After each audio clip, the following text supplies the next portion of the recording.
వేడ్చి ప్రభా ఇలాంటి స్వభావాలు ఉన్నాయ్యా, ఈ వేటగాడు ఓడించేపటికి మనల్ని పొంచేస్తున్నాడయ్యా మా మీదకి అయ్యా.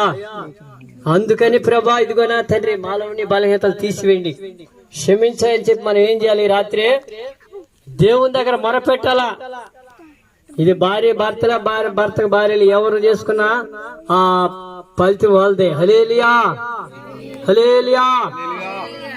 దానికని మనం ఎవరో జీవితం వాళ్ళు చక్క పెట్టుకొని ఎక్కడికి వెళ్ళాలా? దేవుడు రాజ్యానికి మనం సిద్ధపడి ఏ రోజు మనం ఏమవుతాం, ఎక్కడ ఏమైపోయినా సరే మనం ఏం చేయాలా? ఆయన సన్నిధిలో మొరపెడుతూ అనుదినం మనం ఈ ఒక చెడు స్వభావాలన్నీ తీసేసుకొని ఈ మంచి మార్గంలో మనం నడిచేదానికి దేవుడు ఆయన శక్తితో ఆ అనుదినం మనం పరిశుద్ధాత్మ చేత నింపబడి మనం ఏం చేయాలా? ఎల్లప్పుడూ ఆ ప్రార్థన చేస్తూ